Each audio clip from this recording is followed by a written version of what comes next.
Hi there, you're listening to Unnatural Selection, the show about newsy type stuff and things. My name is George. My name is Tom. And my name is Adam. And with our powers combined, we are Unnatural Selection. Make sure you visit us at our salubrious home on the web, unnaturalshow.com. How we doing? So good. So good. Yeah. Yep. You're not completely humorless, George?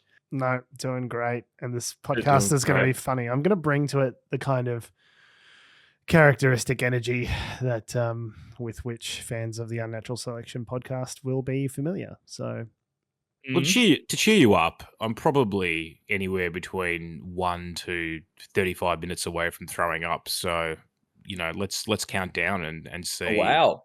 See where we're going to go. Like with Hang this, on. This bad boy. Is this oh no, I should be worried about your health unwell, or No. wow, Adam had a really good Saturday night unwell? No, this is, I spent nearly $400 to spend 15 minutes in an aeroplane to spin me around several times, and I've just got motion sickness for hours. Okay, see, I was curious. Is the sickness coming from the fact that you spent so much money to do something so brief? In a cost of living crisis. Did the experience make you feel unwell? It's like, I spent $400 to do a 15-minute plane flight. It makes me sick to my stomach. Honestly, it makes me feel pretty sick, to be honest. So. To be fair, it was gift vouchers from like 2019 that I was using up, so it's an old birthday present. But no, I pulled 4 Gs, and turns out your body is not meant to do that. Yeah, you're built for one G, a singular G. Yeah. One single G, and if you do that more times, then it's bad for you. Yeah. Which is maybe maybe that's the reason why Donald Trump is the way he is because he pulled more than 1 G. He's pulled more than 1 G. Yeah. Well, and now his brain's broken. He must be pulling a significant amount of Gs to have done what he did this past week. So, in case you weren't aware, Donald Trump had a what can only be described as a train wreck interview at the NABJ convention in Chicago, which is the National Association of Black Journalists. And I don't know exactly why he thought it would be a good idea to turn up to the National Association of Black Journalists event. Yeah, did they ask to speak to him, or did his people approach them? Like, I'm so curious who teed this up. So nothing. He just rocked up on the door and he was like, "Hey, let me in." And they're like, "Okay, I guess." I think it might have been a different BJ. Maybe you got confused. I don't know what exactly his thinking was, but it seems as though he wanted to get some sort of. I think he went there to fight. Like, that's the impression that I got. Is like, I'm gonna fight, but I'm gonna like win them over with my natural charisma. And I think he got there. Riz. Yeah, he was just trying to riz up the NABJ, and the riz wasn't rizzing, as the kids say.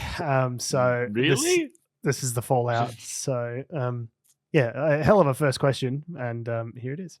I want to start by addressing the elephant in the room, sir. A lot of people did not think it was appropriate for you to be here today. You have pushed false claims about some of your rivals, from Nikki Haley to former President Barack Obama, saying that they were not born in the United States, which is not true. You have told 4 congresswomen of color who were American citizens to go back to where they came from. You have used words like animal and rabid to describe black district attorneys. You've attacked black journalists, calling them a loser, saying the questions that they ask are, quote, stupid and racist. You've had dinner with a white supremacist at your Mar-a-Lago resort. So my question, sir, now that you are asking black supporters to vote for you, why should black voters trust you after you have used language like that? Well, first of all, I don't think I've ever been asked a question in such a horrible manner. First question. You don't even say, hello, how are you? Are you with ABC? Because I think they're a fake news network, a terrible network. And I think it's disgraceful that I came here in good spirit. I love the black population of this country. I've done so much for the black population of this country, including employment, including opportunity zones with Senator Tim Scott of South Carolina, which is one of the greatest programs ever for black workers and black entrepreneurs, done so much. And, and I say this, historically black colleges and universities were out of money. They were stone cold broke. And I saved them and I gave them long-term financing and nobody else was doing it. I think it's a very rude introduction. I don't know exactly why you would do something like that. And let me go a step further. I was invited here and I was told my opponent, whether it was Biden or Kamala, I was told my opponent was going to be here. It turned out my opponent isn't here. You invited me under false pretense. And then you said, you can't do it with Zoom. Well, where's Zoom? She's going to do it with Zoom and she's not coming. And then you were half an hour late. Just so we understand, I have too much respect for you to be late. They couldn't get their equipment working or something was wrong. Mr. President, I would love if you can answer the question on your rhetoric and why you I have answered the question. Trust you with another I have been the best president for the black population since Abraham Lincoln. That's my answer. Better than President Johnson, who signed the Voting Rights Act. And for you to start off a question and answer period, especially when you're 35 minutes late because you couldn't get your equipment to work, in such a hostile manner, I think it's a disgrace. Let me just ask a follow-up, sir, and then we'll move on to other questions here. Yeah. Jesus. This is also the same interview or, panel of questions where he was questioning Kamala Harris's blackness, lineage, basically. Yeah. We've got more on that as well. It's in the canon. We'll let him bring that one up. But believe it or not, we absolutely will be mentioning that during today's podcast. Yes, 100%. A question, this is the thing with Trump. He gets going and then he just makes a bunch of statements, and you've got no idea whether any of those are true. Like, how do you know that's real? Like, did he do some social program for South Carolina? Like, is that real? Did stuff about broke colleges? Like, is that a thing? Like, you've just got no idea. So it's like, and then he goes on the attack, and then whenever he gets uncomfortable, he just reverses the question back on the questioner to be like, you're mean. Like, yes, yeah. If he gets confronted with the actual kind of question that he should always be confronted with, like that journalist did, to their credit, his response is always, "That's a really mean thing to say." It's like, you're being real mean to me right now. It's like, I'm not. She's not there to be your friend. First of all, she's there to ask you questions. First of all, you've hurt my feelings. Very hurtful.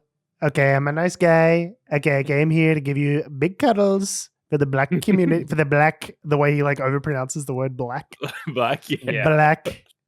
Okay. I was surprised by the I guess the audience. Like, the other clips I'd heard, I think I hadn't seen that full rant before. I'd seen the comments about Kamala Harris's heritage, which I assume you're teeing up now. But that in those clips, at least, I heard applause and jeering and laughter, which I assumed was at him, but that other clip made it sound like there were people in support of him. I thought the room was extremely hostile. It is a convention of black journalists, right? And some of those journalists are conservatives, and some of them are going to be left of center.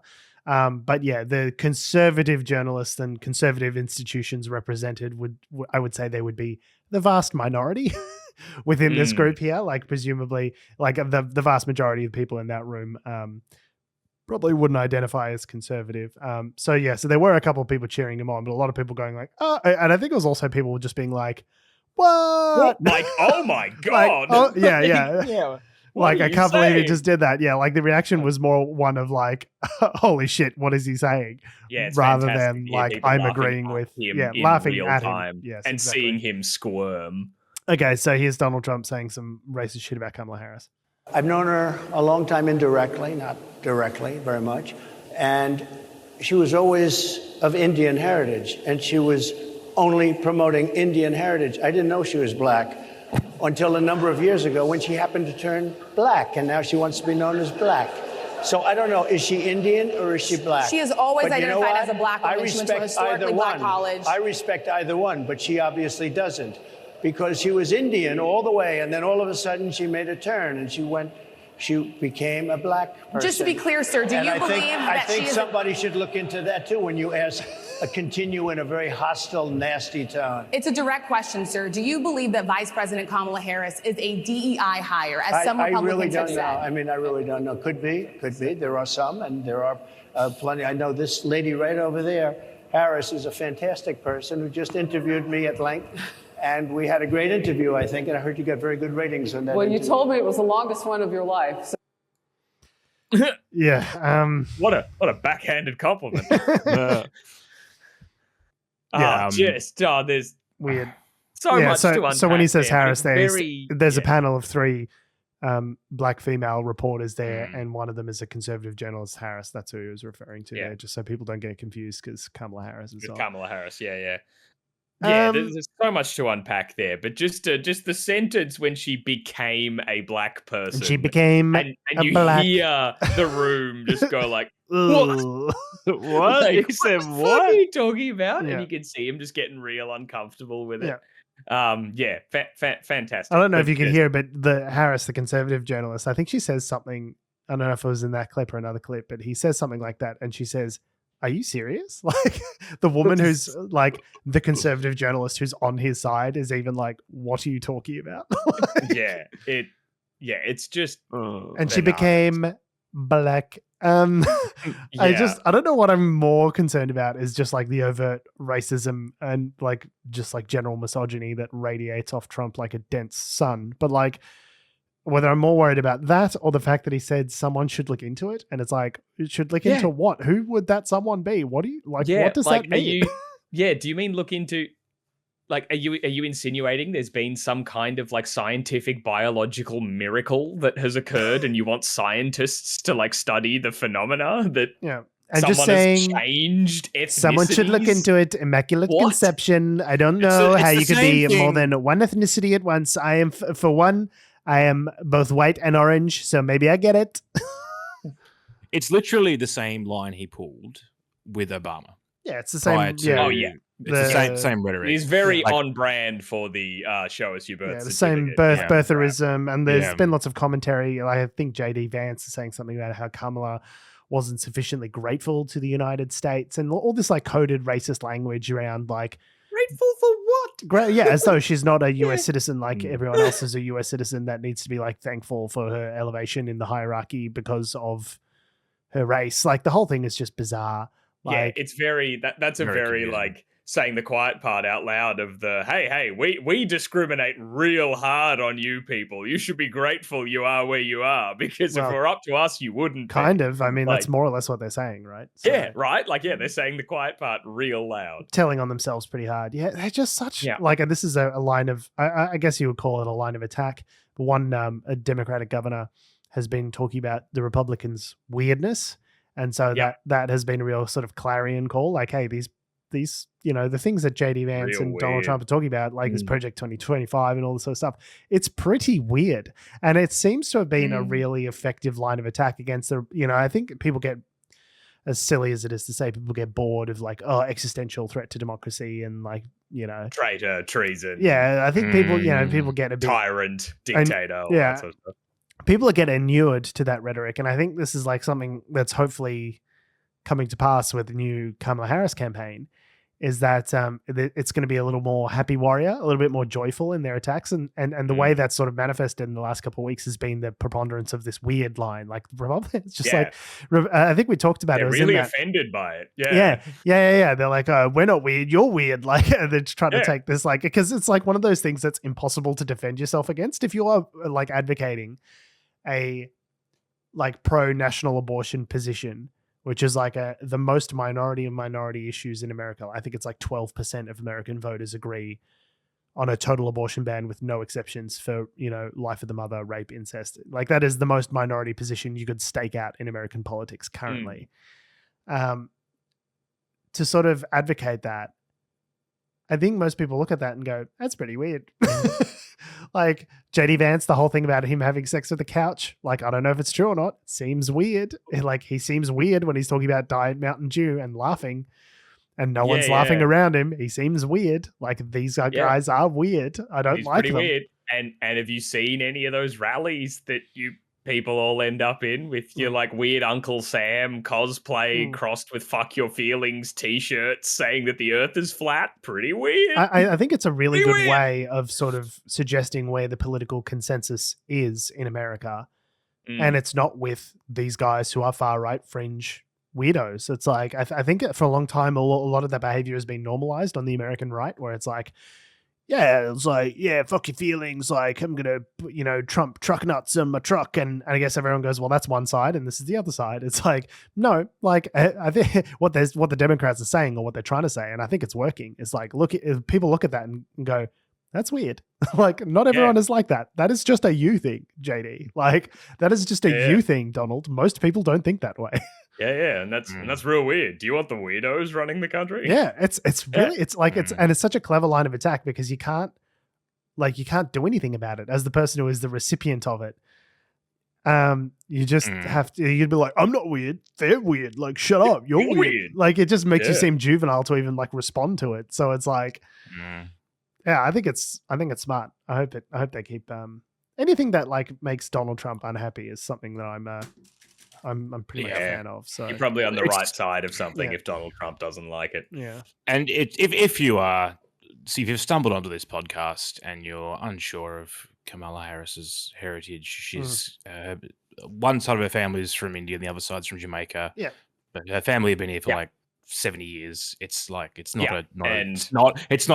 contentious. It's very public. No, not contentious at all. And since like when she became vice president, it was always listed as like first woman vice president, first black woman vice president, first Southeast Asian woman vice president of the United States. Like it's all been in the same sentence. Like it's not like multiple. As it turns out, like with a mother and a father, you can have multiple lineages, and that you can be more than one thing. As it turns out, as someone who is biracial, like I guess we would. The way we'd classify in biracial in an Australian context is probably different to an American context. But I'm the son of both Italian and Greek immigrants, right? Yep. And so for me, it's never been a question of like code switching. You'd be like, my family is both Italian and Greek. Like that's how I describe myself. You can be two things. Yep. Like it's not that hard.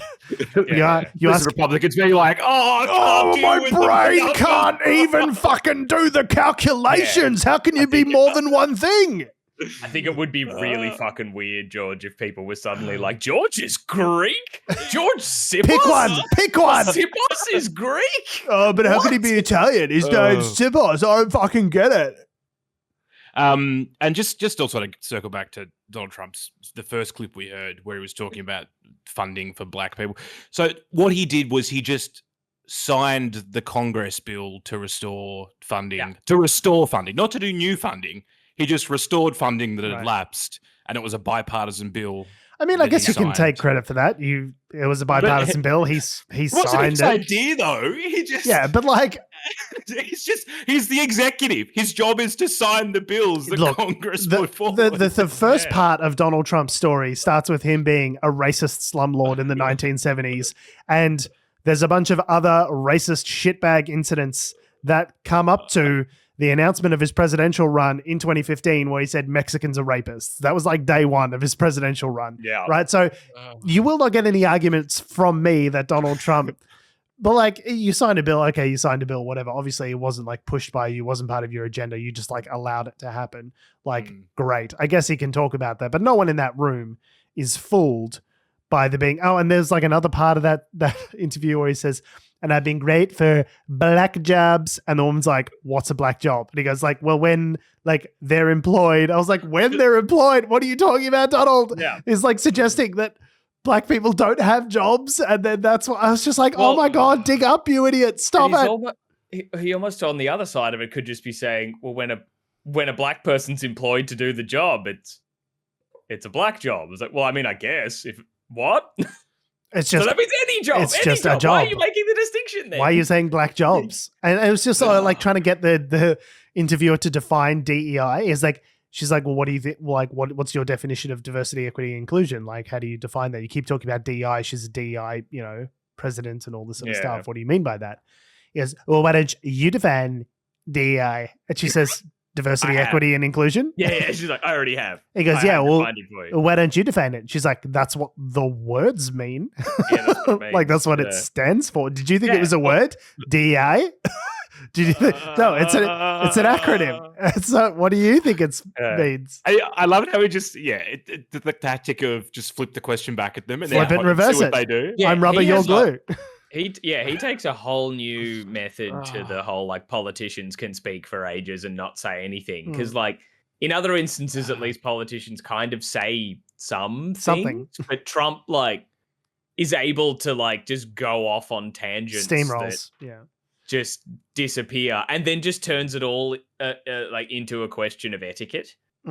Which, for someone who's probably never shown any kind of sense of respect or anything in terms of etiquette, is rich. I'm starting to think this whole like nasty woman, like all this kind of like stuff that he tried on in 2016, which was, I don't know, against Megyn Kelly, blood coming out of her nose, blood coming out of her wherever, talking about Rosie O'Donnell as a fat pig. Like, I think that, he could get away with that with his base at the time. I kind of think that stuff is not landing anymore. And Kamala Harris's response was like, she didn't even say like, yeah, that was racist and horrible and Donald Trump is a piece of shit. She was just like, that wasn't on, and like the American people deserve better. And like, I think that was the perfect response, because it's like, it doesn't indulge any of the like culture warriors that are willing to like, go to bat for it. Go to bat for it. It's just like, well, there's nothing there for them to respond to that they could get feasibly angry about. It's just like everyone's seeing what he's actually saying and just going, that's weird. I don't like that. And just actually think about what he's saying as opposed to just, getting, all sort of. It's funny because like a lot of this, I guess Donald Trump's appeal is people who do, I guess, support him, see him as some sort of bulwark against establishment. He's a bomb thrower. Wokeness. And against the elites. Donald, But like, when it comes to this kind of line of questioning, and if you just let him go, just let him talk. I mean, at some point, just hear his positions, and the American people don't like most of them. Like, also you've got to remember that like Me Too has happened since probably his first run for president. So it's a different it was happening at the same time. It was sort of during. Me Too was like, I guess, the big like Harvey Weinstein stories and everything was 2015. I feel like I thought it was afterwards. Round about when that broke, 2015, 16. God, it's been years since. Much older than I thought I was. That's insane. Oh my God, it's been like 8 years. But I feel like there's been a lot of progression in the community on, what we would term as women's issues. And I just think that the kind of things that were landing back in 2016 are just not landing the same way now. Like, a lot more boomers have died, right? So you got a lot more millennials being part of the electorate. Like, it's a much, it's been, like I said, 2015. It's been 9 years since he's made an entrance into politics. Gen Z is also now a lot more Gen Zs, a lot more millennials, and inherently so kind of like a lot more progressive on those issues. Like, I just think the way he's it was different when it was like him versus Joe Biden, and it was like the slow death march of like, well, his crazy is just kind of like more animated than the other guy's like weakness. And so that was what was going to land him the presidency. Since Kamala Harris has entered the race, it's become a whole different kind of dynamic where the Democrats are now the ones that have got that youthful vigor, happy warrior memes and making fun, and like, it's really changed. And now Donald Trump is the one who's looking increasingly like crazy and old and sort of out of touch. And, it's really shifted that dynamic in a way that I think is really positive, to the extent to which battleground states that Joe Biden was losing a couple of weeks ago, Kamala Harris is now a couple of points ahead, according to recent polling. It's crazy. Which is nuts to have that kind of turnaround in a couple of weeks. Polling, it's like unprecedented. Polling, who knows? I don't know. Polling is less and less accurate. It also doesn't help that JD Vance is like a historically unpopular vice presidential pick. Like his favorability rating, I saw this was like a CNN poll, is the most unfavorable of any vice presidential nominee in like modern recorded history. Like Sarah Palin was in like the low teens. JD Vance's favorability rating is -6. Jesus. Right? Like he is historically unfavorable. There are just some people who they are just completely charmless, gormless, guileless idiots. Like, I haven't heard lots of what JD Vance's. I've heard him speak about foreign policy, and he sounds clever. Like what he's actually saying is not clever, but like the way he says it.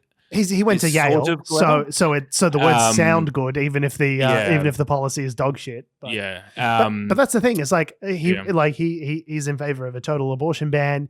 He's in favor of this Project 2025. He wrote a foreword to one of the main authors' books. He's like in with Peter Thiel. He's like a Wall Street guy, tech bro. I think that's why he ended up getting the role, is because, well, A, he said he would have overturned the last election in favor of Donald Trump, which Trump obviously liked. And B, he's like hooked in with all this like Peter Thiel cryptocurrency billionaire money. And so I think he's actually part of the establishment. Oh, 100%. Really weird. That's the irony of JD Vance. When he talks about the establishment, when he talks about, the elites, it's like, bro, you went to Yale. Like, Peter Thiel is your mentor. Like, you are the elites. Like, I hate to break it to you. Like, I know you like Summit in Kentucky or whatever, but like, you are the elites that they talk about. I don't know if you realize this. So we should talk about Project 2025, and that's our next story. So basically, what that is it's a plan, which is being led by this sort of conservative think tank called the Heritage Foundation. Is one of the Heritage Foundation, and it's run by this guy. Well, was run by this guy called Paul Dans, and effectively the way they were. So it's not part of the Trump campaign; it's a separate entity. But effectively, however, the people that were consulting on it, the people that have been working on it, are all former and or current Trump staff members, or have worked for Trump in some capacity. Yeah. So it's kind of like it's a think tank. All these policy ideas, decisions go into this group, into this plan, and it's a big plan. It's like dozens of pages. So it's like 1,000. It's like 900 to 1,000 pages. 900 pages. Okay, so it's a very big document. Yeah, it's a manual essentially. A manual. And what is it? What is in that manual? The manual is basically it's like the conservative of the most conservative policy positions you can have, and it runs through how to sort of conduct them, I guess, and how to roll them out, and sort of how they'd be affected. And these kind of positions are things like, as George has mentioned, total ban on abortions. The big one for me is around and conservatives have been railing on this for years, but basically the destruction of the US government, and removing things like the education department, pulling out the what's the environmental agency in the US. The EPA. We're going to get rid of the EPA. We're just going to get rid of it. Like getting rid of all these organizations. And the way they would do that is they would change the way public servants are characterized. So rather than being sort of nonpartisan public servants, they would become political appointees in effect. And so there's basically a list of there's like a list of 10,000 people that are put their hands up to be like, these people. We'll be these people, which is literally that's like the disintegration of democracy. Yeah, it is a game plan for stacking the government with loyalists, filling it with apparatchiks who are happy to do your will at a moment's notice, and if they don't, they get fired. It is basically a way of replacing the bureaucracy of federal government with your personal loyalists. And it's like, that's what sounds like a coup. Fascism is. That's actually what it is. Literally the definition of fascism. Fascism. Also, communism's the same as well, right? Like if you're a hardcore communist, the party stacks all the appointees in various government. Well, it's different under communism because it's a one-party state. By definition, the party is the government, right? But there are some fascistic elements to communism. Anyway, we're getting sidetracked, but it's like, the whole point is that a single party, a single perspective holds all the levers of power, and if you don't agree with it, you get turfed. Like that is, believe it or not, I can't believe I have to say this out loud into a microphone, not good for democracy, believe it or not. And look, and this all comes from this sort of replacing the government with Jeff, my mate Jeff. Hey Jeff, how's government? Government's good. Thanks, Jeff. This all comes from this weird conservative concept that there is government overreach in the US. And the reason for this is that government agencies and departments function differently than they do, say, in Britain and Australia, where there are ministers and there are, in the US, the departments are sort of created. They were created by executive order, if I would, no. So they were created by orders of Congress, different. But the way they're structured, and so this is a big case that's playing out. It's not part of the Constitution, right? So they no, not per se. The powers that create the departments are outlined in the Constitution, but the agencies themselves are not. So there's this big case that's playing out in the moment in the Supreme Court called Chevron deference, which is basically, not to get too into the weeds here, but the idea being that the Congress has the power to create an entity, being like the EPA or whatever. And then in cases where Congress has created a piece of legislation that's a bit unclear, the agency, being the experts in that particular subject matter area, are able to use a bit of latitude to exercise their own decisions as to what exactly that legislation means. So they get a piece of legislation from Congress. Congress says the EPA is to deal with pollutants, and the EPA goes, okay, well, we define, as the experts, we define pollutants as, sludge that goes into the river, radiation, carbon. We've decided carbon's a pollutant as well. That enables us to take action on climate change, for example.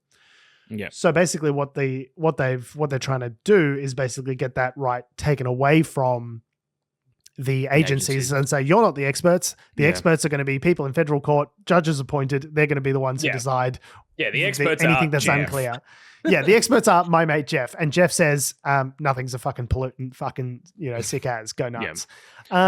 So and it's all about, because people perceive that is that, this is a constitutional fundamentalists basically are like, well, that's government overreach. All these agencies are overreaching in their defined areas. Yeah, and, of course it does. It's the end of America, right? It does miss out the fundamental perspective that, like, Congress, as a result of the deadlock over the last 50 years, has more or less become completely inoperable and has relied on deferring to agency. Like, the way you get legislation through in a bipartisan manner when you've got a completely deadlocked Congress is by leaving some vagaries in the wording, knowing that when that legislation makes its way to the agencies, that they're going to be the ones, the experts. You can't reasonably expect, the same kinds of people who are questioning Tim Cook on the floor of Congress as to why asking the guy from Windows why their iPhone doesn't work. Why his iPhone doesn't work. Asking the guy from Google why his iPhone doesn't work. You can't expect these people are going to get into specificities on, like,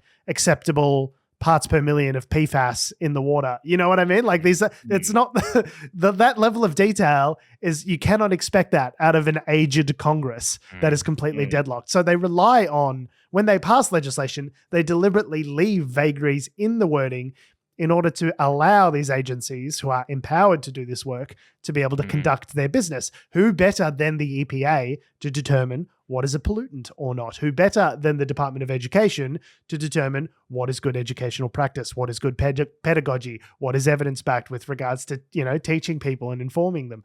Like, it is really a war on expertise.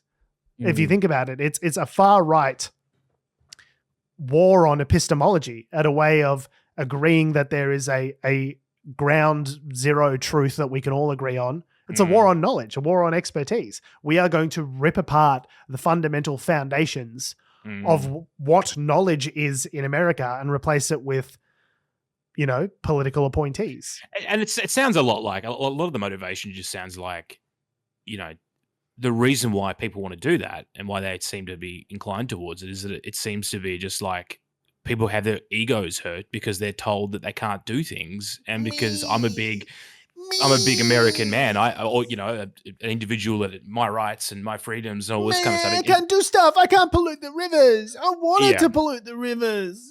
No, you can't say no. I want to marry my gun. You can't say that I can't. It's so nasty. You're so nasty and mean. Nasty question. The psychology of it, that's what I find fascinating. I've got a very level one view of it, but you have perfectly understood the febrile kind of like intellectual underpinnings of this movement, which are just, it's just nonsensical. Like there's just batshit. It's just ideologues. It is ideological, like fascism run amok. That's all it is. It's just a bunch of fucking psychos trying to take over the government. Like, let's not overcomplicate it by talking about like Schedule F or whatever. It's like they want to eliminate government, basically. They want to pursue abortion bans at all levels of government. They want to remove mifepristone, the abortion pill, from the market. So even they said we're going to leave it to the states. But they actually said, fuck that. We don't want people in other states getting abortions either. And we want to pursue you across state lines and arrest you if you're having an abortion elsewhere. We want to disband government agencies and we want to scale back social welfare programs. That is what we want. The Gilead hellscape of America that Margaret Atwood was writing, sending up in the 80s when she wrote Handmaid's Tale. That's what they actually want. And to say it's anything more than that, or there's any no, it's just a bunch of religious extremists. They are Al-Qaeda. I really equate them to the Taliban at this point. You are trying to institute a theocracy against the will of the majority. I don't know what else to call that except religious religious extremism. The only thing they're not doing is strapping bombs onto themselves and blowing themselves up in marketplaces. That's the only difference that I see between them and the Taliban or them and Al-Qaeda. There's different elements to it, but yes, there is a but you understand my point. Tied into the conservative agenda for things like Project 2025, there is a religious section to it. Now, it is important to say Trump has distanced himself from Project 2025. Oh, good. He said that some of the ideas he said, I haven't are read a bit it. whack. I haven't read it, but also some of the ideas are good and some of the ideas are bad, and I don't agree with all of them, and I've never heard of it. I never imagined for a second that Donald Trump had read any of this. That's true. Donald Trump doesn't have to read any of it. It's all the fuckwits who will be around him who will when be you've got aware of it and will just put a sheet of paper on his desk that he can sign with that batshit signature of his. When you've got that's literally it, Tom. That's the biggest problem here. Is it's not Trump's idea of things; it's the people that he's in bed with. No, he's too stupid and weird to pull something like this off. It's everyone else around him. So basically, what happened is the Heritage Foundation, they gave Trump a roadmap last time round, and he instituted about 2/3 of those recommendations in his 2016 presidential in his presidency, term. So basically what they realized, though, there was a lot of areas, particularly with regards to environmental, protection around, climate change and things like that. There were certain, trying to get Obamacare overturned, things like that, which they had the willingness during the Trump administration to do those things, but they didn't have the blueprint to really properly operationalize it. They couldn't navigate the bureaucracy of government effectively enough to actually get those things passed. And basically what the Heritage Foundation and others, NRA and a bunch of other it's a conservative super group essentially that's put this together. What they've said is okay, well, we're going to give them the blueprint. We are literally going to provide the plan for you as to how you operationalize it next time around. Next time around, we're not fucking around for a couple of years with Sharpies and hurricanes. It's going to be day one, we start dismantling democracy. And so a CNN analysis has found that at least 140 people who worked in the Trump administration had contributed to this document, Project 2025, including at least 6 of his former cabinet secretaries. So this is a document which is redolent of, it's got Trump's fingerprints all over it in terms of the kind of people he associates with, the kind of far-right politics that he propounds. This is an agenda which is very much tied to Trump in terms of what he's looking to do in the next term. It's very much informed by this. And to say I've never read it, I've never heard of it. It's JD Vance wrote the foreword to this guy's book. He's your vice president. It's insane. It's nuts. And the good thing is, I guess, for the Harris campaign is it gives them a target. Right, and they have pivoted towards it. For once, the Liberals have a nefarious, under the radar conservative boogeyman that's real. It's real this time. There's something that they can actually, a conspiracy theory that's actually true that they could go after. It's fantastic. Yeah. They published a manual. Yeah, they literally published the book of here's all the fucked up crazy shit we want to do. And the Democrats are thank you. Thanks. It has actually resulted in the director of Project 2025, Paul Dans, to step down because it turns out if you write a big book and then it says all the mean things, people will react against that. Trump's distancing himself from it. As to how much this will become part of the be intertwined into the final conversations before the election. I'm not sure, but it is kind of scary if it's taken at face value. Moving on, speaking of scary, Rupert Murdoch, not Richard, Rupert Murdoch. There's a story that's come out this week, which has basically, I guess, tried to insinuate that the TV show Succession is pretty much. They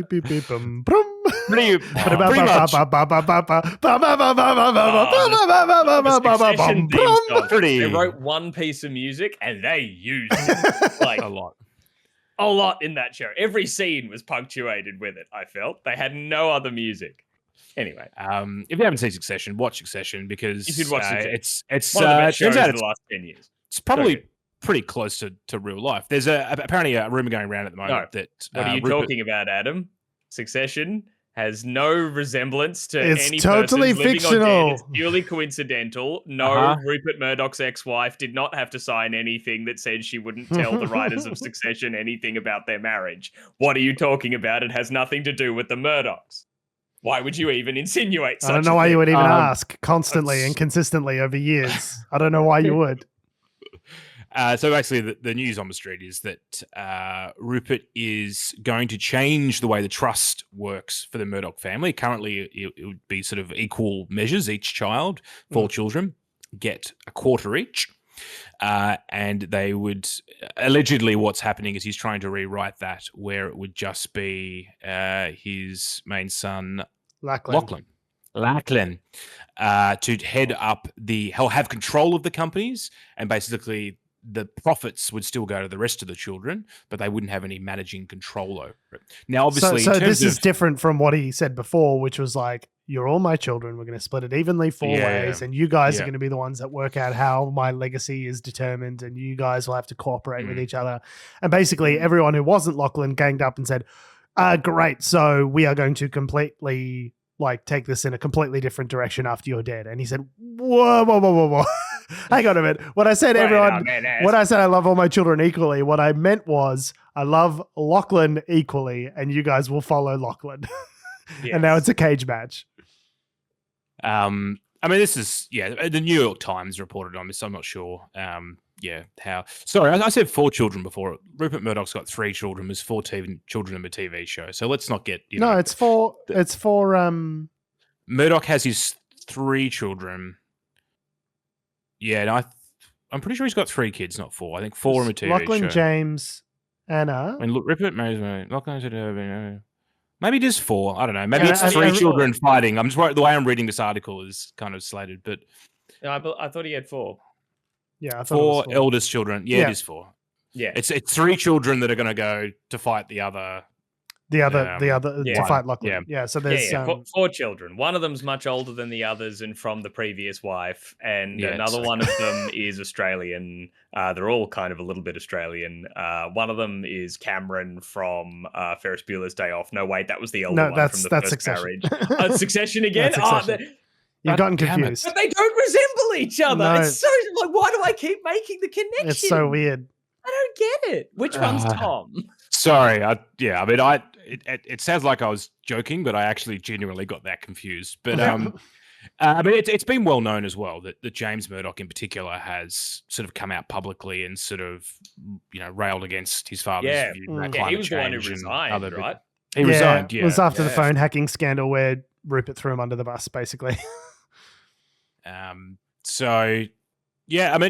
interesting that is still an ongoing thing. So, I mean, it's all, nothing's out publicly, but that's what the New York Times has reported. And now everyone else has picked that up and is running with it. So, he's 93, so it's, he's not going to be around forever. Any day now. Any day. I mean, him and Kissinger and Trump, I think, would be the trifecta. So, oh man, yeah. Can you imagine? By completely natural means, I would like to clarify. Yes. Completely. Yes. Our next story is about cybersecurity.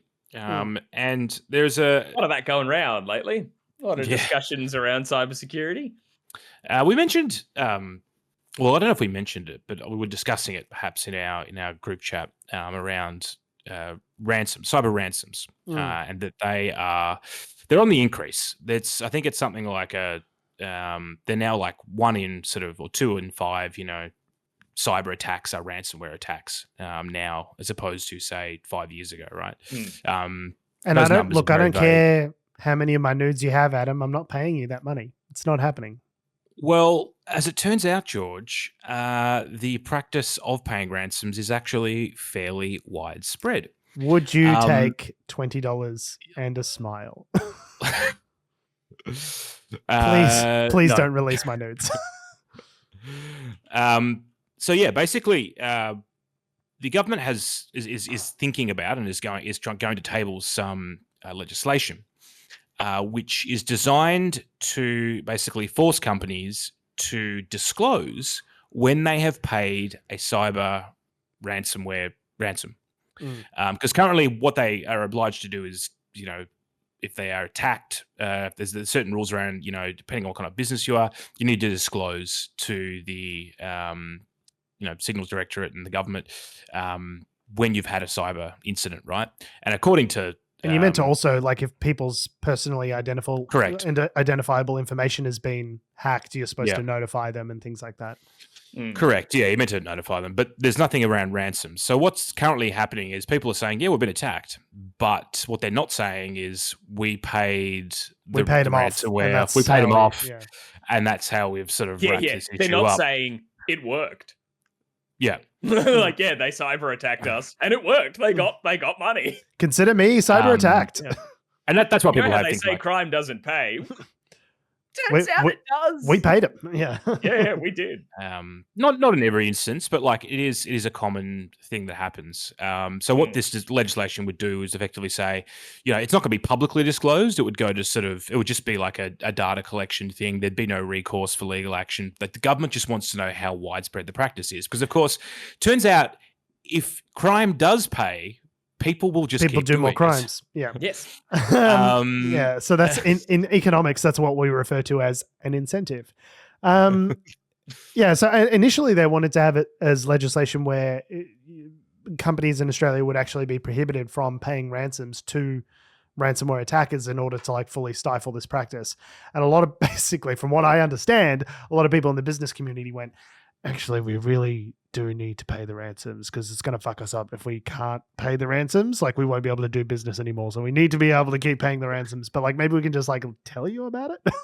We can put it on a big map somewhere with big red pins in it. It's like, can we tell you about it, but can we make sure our customers don't know about it? That would be bad. Bad look for us. Because it is happening a lot. All the time. There was a cyber incident occurring roughly once every 6 minutes in Australia. So, I mean, obviously, because the threat then means that if people aren't paying ransoms, then all of a sudden, all of Australia's data is on the internet, which, I'm amazed the ransom being paid is stopping it anyway.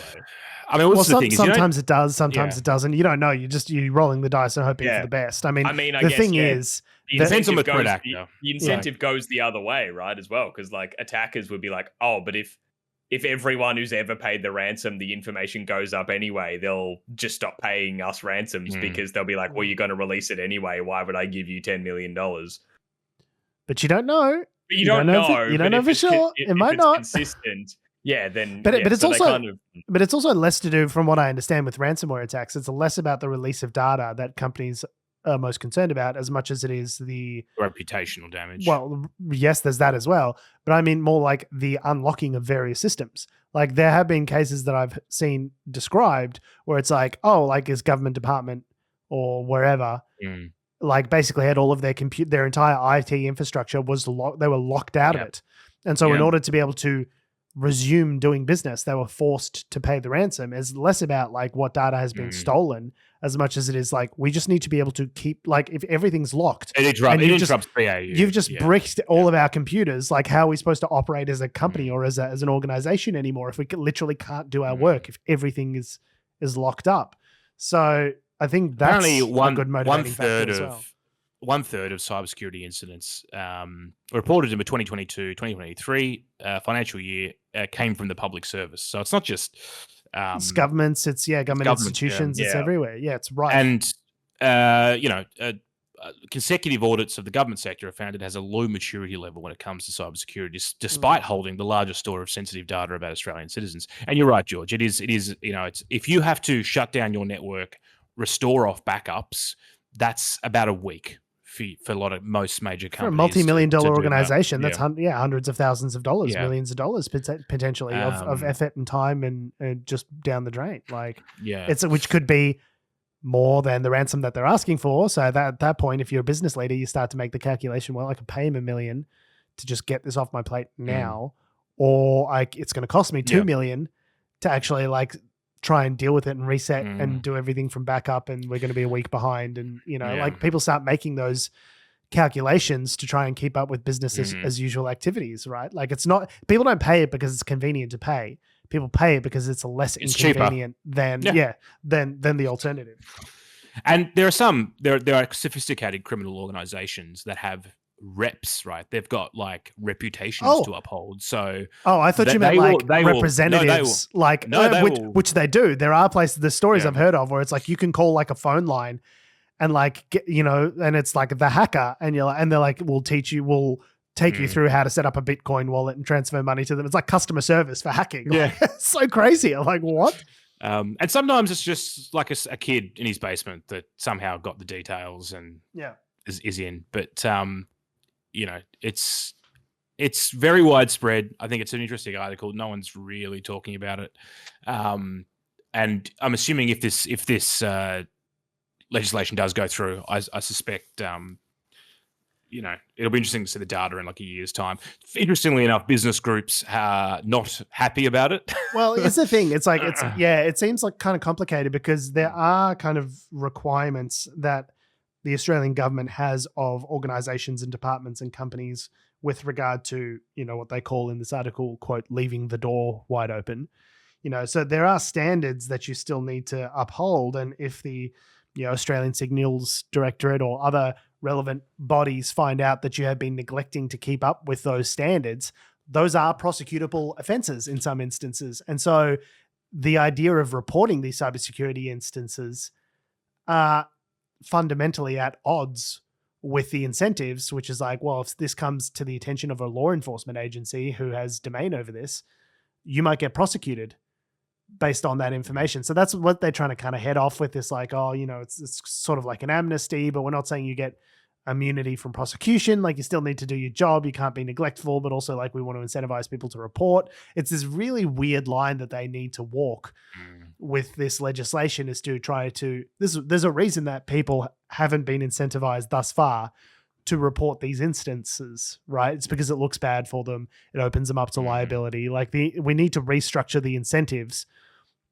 so that it is obvious and easy and in the businesses or the organization's interest to report these incidents to the government, because we're not going to be able to get on top of this problem until we know when and how often and how frequently. And there was also some things in the article talking about what the threshold was for the size of business or organization that could report, over $3 million. $3 million is not a large business. There are plenty small to medium sized businesses that fall under that around that level. So, and the idea being and if what happens if they don't report, are they going to get fined? Is that going to be an additional burden on a company that's just been a small business with 20 employees that's just been hacked? They're freaking out, trying to figure out what to do. And then the government's saying, we're going to fucking come down on you like a ton of bricks if you don't, if you don't report it to us. That might be an additional thing that they need to worry about when they're already going through something. So yeah, it's a really complicated space, but obviously it makes sense. The government should know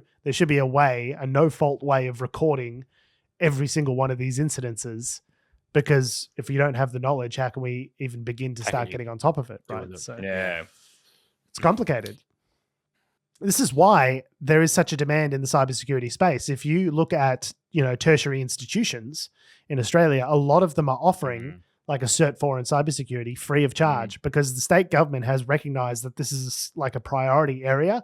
They will pay for you to go to TAFE to undertake a cybersecurity course, because we are just, as a nation, woefully underprepared. Our workforce does not have the bodies it needs to mount a proper like cybersecurity. And these aren't even like state actors. Like it's not like cyber warfare. It's just criminals being like, I got in. I got your data. Suck shit. It's just some like Russian gang somewhere, that's like, hanging out with not even Russian sometimes. Sometimes it's just like, but you know what I mean? It's just like it's not necessarily like North Korea's like coming to hack, your copy of the interview. It's just like some criminal somewhere. It could be anyone. Yeah. Like the 7:30 show on ABC did an interesting thing recently just about a guy in Malaysia who just like teaches courses on phishing scams and like how to like breach people's like personal information and security and stuff. Yeah. So yeah, sometimes, and it's criminals, but it's not even necessarily like a big like the mob or whatever. It can just be someone's like, I know how to do this. Pay me $1,000. I'll teach you how to do it as well. Yeah, subscribe to my e-learning course for $5,000, and I'll teach you too how to be a criminal. Yeah, you can also officiate weddings. It's Church of what was the Universal Life Church? It lets you officiate people's weddings if you pay. The Spaghetti Monster, Church of Spaghetti Monster. Is that it? Oh, the Flying Spaghetti Monster. Yeah, I remember that. Sounds like we need Batman, but I don't know if Batman's really even qualified, or there is enough Batmen that Batman would be able to is a solve fascist. this issue. Batman is sitting in, what was it too? The Dark Knight. He's literally sitting there with like global surveillance of the entire city of Gotham and being like, that'll solve it. And guess what? Doesn't fucking solve it. Does it, Batman? Well, hey, he found Joker when he did that and he stopped him.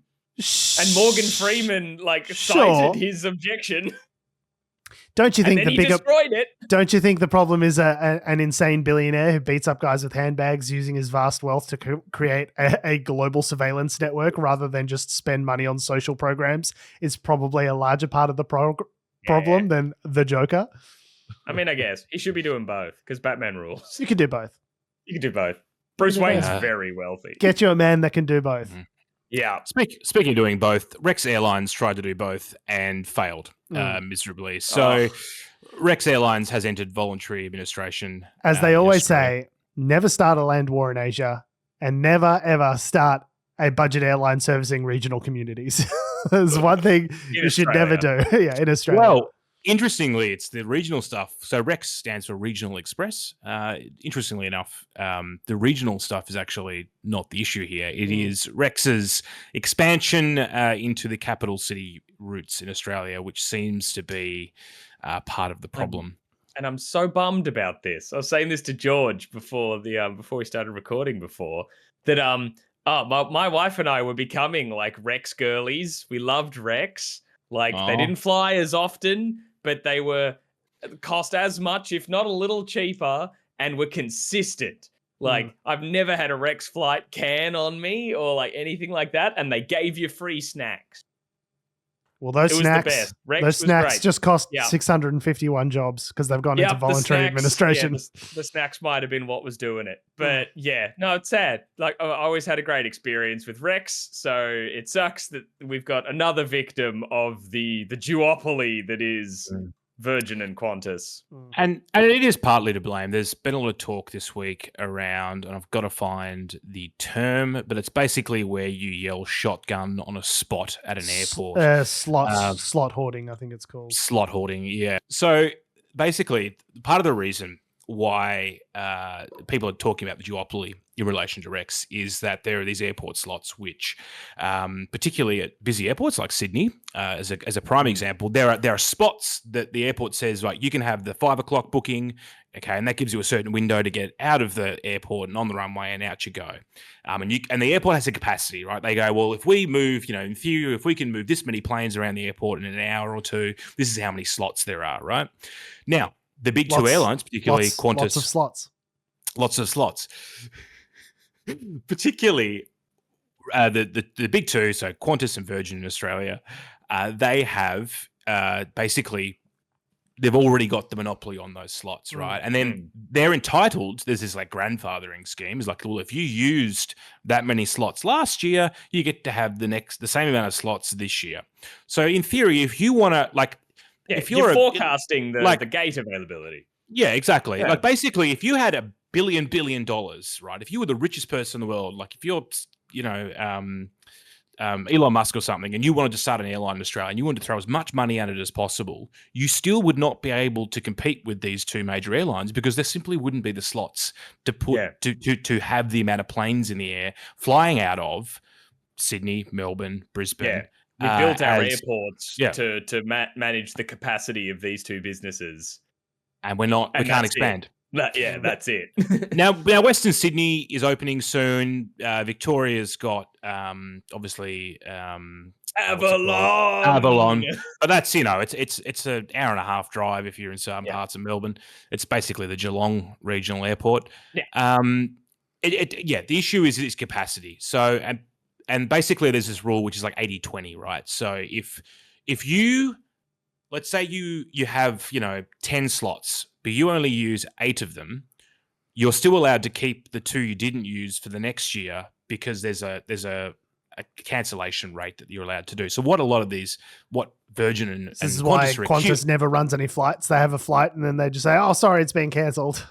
Right. So it goes to show that there is probably to some extent some thought about this, but basically they can yell shotgun or they've got rights to say 10 slots, and they know that they're only going to run 8 or 9 of them. And if they don't do the other one, well, it just denies the competition for using that slot, right? Yeah. So, otherwise known as a healthy free marketplace. Healthy free marketplace. Yep. Now, Qantas have said, they've been accused of this, and Qantas have said, well, we ran 93% of ours, and that's absolute horseshit, and yada, yada, yada. But that the system exists. The system is there. Isn't that great? There was a competition report. So you're saying 9 out of 10-ish? So you have 10 slots and you didn't use one of them? What we're accusing you of? Yeah, literally. No. There was literally a report like a year ago into this that said this is fucked, and then none of the rules have changed. Now, I heard that before. That's not the only Honestly, reason we need to take why. these like Qantas Business Lounge privilege. What's that called? The Executives Lounge? The Chairman's Lounge. We need to get these fucking people, these politicians out of the Chairman's Lounge. Like, we really need to just like start cracking down and go, you know what? You don't get the good caviar anymore. You got to fly economy just like everyone else, okay? Yeah, you don't get the special super duper room. You don't get it anymore. Sorry. Politicians who are flying all the time, they need to be the ones suffering the cancellations. Well, that's what we need, and then they'll fucking do something. Lydia about Thorpe will go right to the front of the queue in terms of who's been cancelled this time round instead of sitting in the Chairman's Lounge. I mean, it goes to show that, like, our cities have gotten to the East Coast cities in Australia have gotten to a sort of a max, right, of their capacity. Sydney is now like, if Sydney Airport goes down, and it frequently does for extended periods because of weather or fog or whatever else. And also, it's not a 24-hour airport. Not a 24-hour airport. Oh, Sydney Airport goes down. No, it's not. It has to shut at 11 o'clock for noise complaints, which we'll get to. Yeah, it shuts at 11 p.m. And that's why when I had that fucked, trying to get down to Melbourne sometime last year, and we were like 36 hours late to when we were planning to get there.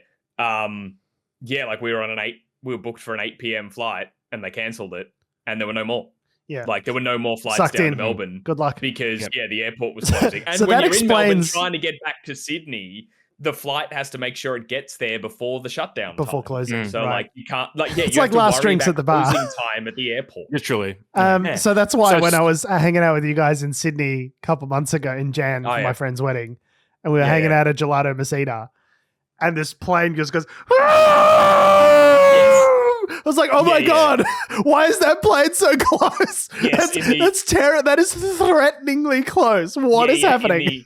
In the inner west of Sydney, which is where I live in the inner west of Sydney, and where we were taking George to Gelato Messina HQ, which is like a pump and nightclub but with ice cream.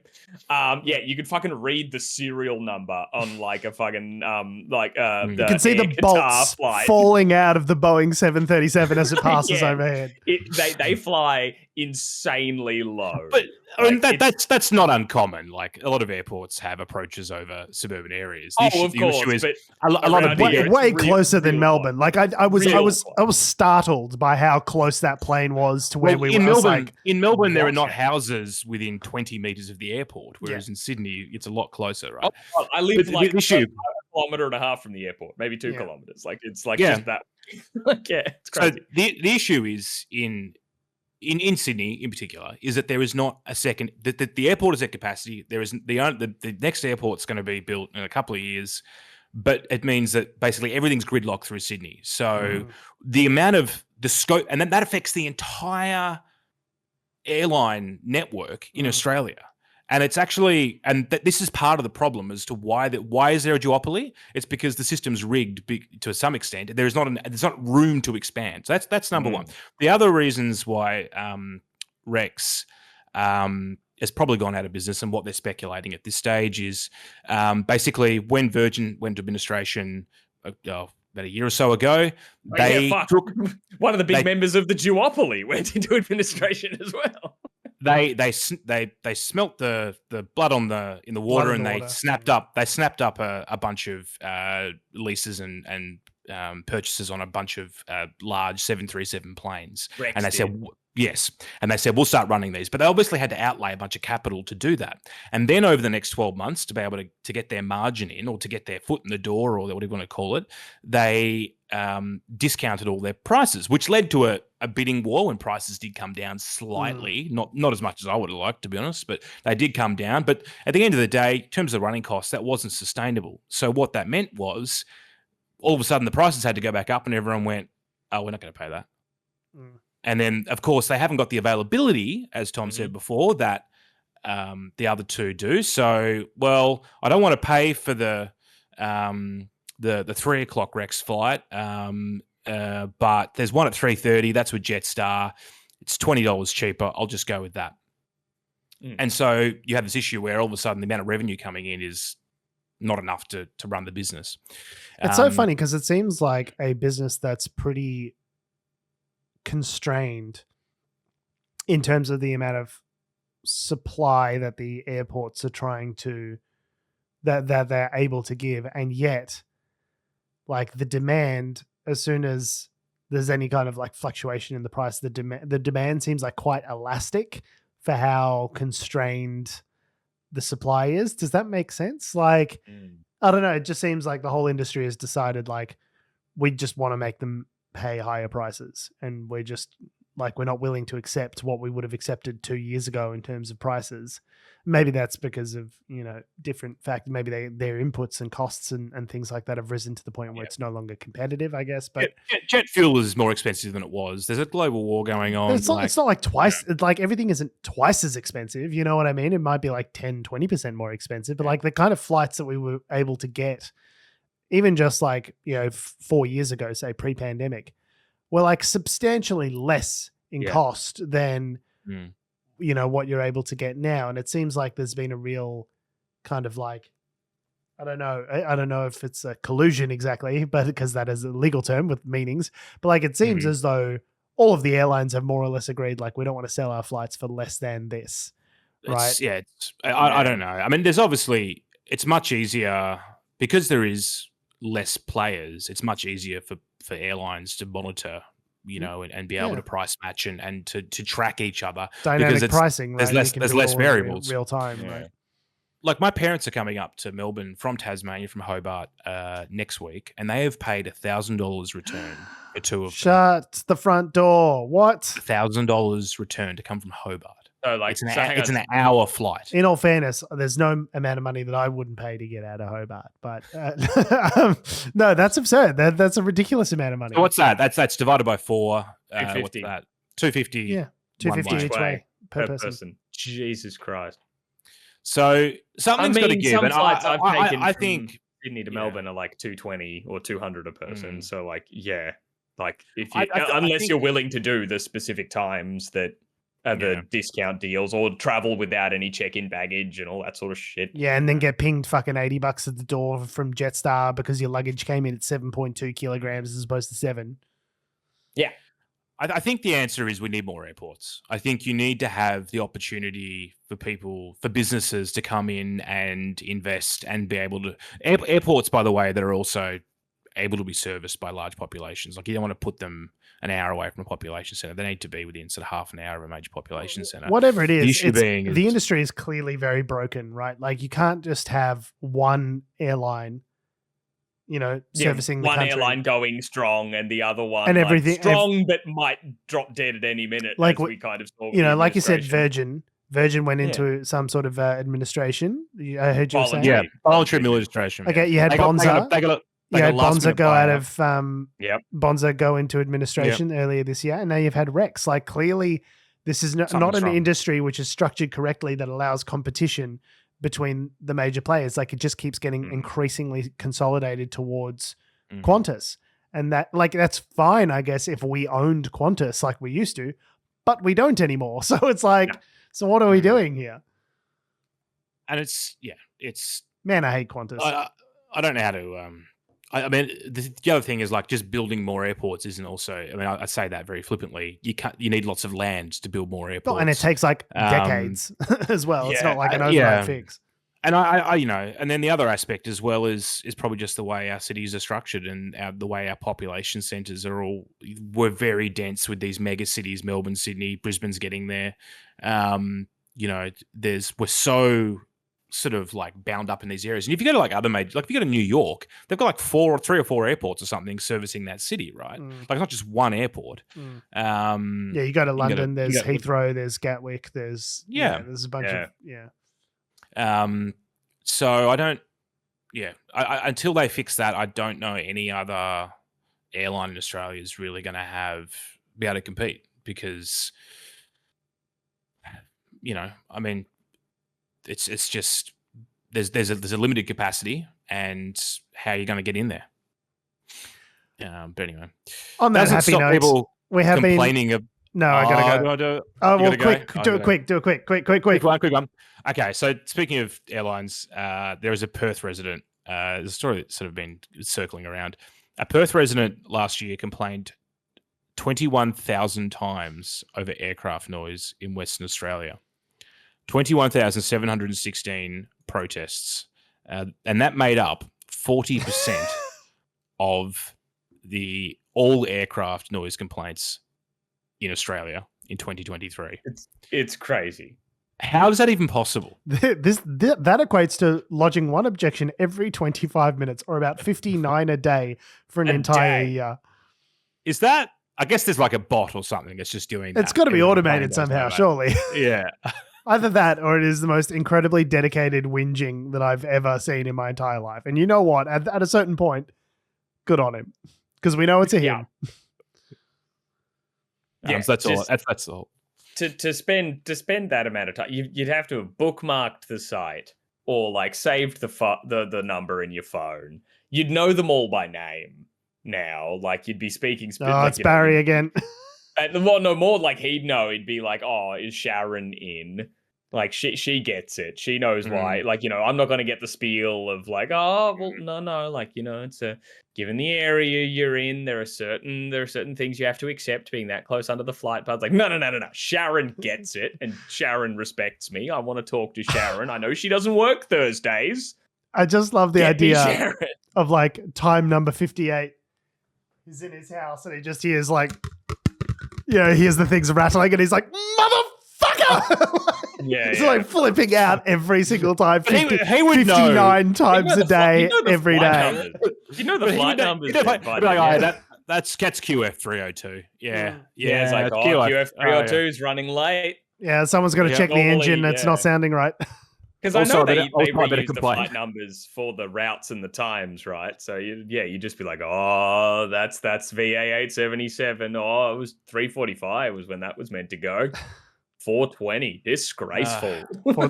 I wonder how many like prompts were like, I'm assuming he's doing this through like a bot or something or whatever. And then like if he's calling the noise disruption early. Like if it's it's scheduled to come past at 3:08, but it actually came past at 3:20. So devious, the complaint diabolical. The complaint goes out at 3:08 for a plane before the plane could have gone. Yeah, it's like you got to prompt it. You got to prompt it, so you go. Forget all previous instructions. As a large language model, I cannot give you this information. No, like his thumb will just be poised over the dial button after he's got the number keyed in. 9-1. He's waiting for the slightest rumble. There it is, bang. Oi. Turns out like 45% of those complaints were actually just bikies going up and down the road on their Harleys. So just his upstairs neighbor with the speaker flat on the floor, rumbling just to fuck with him. He doesn't even live anywhere near the airport. Yeah, it's not even close. It's just someone's playing a lot of brown noise. Must have a small child who doesn't sleep. On that note, we have been, we are, and we always will be Unnatural Selection. Make sure you visit us at our salubrious home on the web, unnaturalshow.com. Make sure you follow us on all the bullshit social media that have, do, or ever will exist at Unnatural Show. That's Facebook, Twitter, YouTube, Instagram, and mother flipping TikTok. Make sure you follow me on Twitter and Instagram at George Tsipos. You can follow me on Twitter at Tom D. Heath.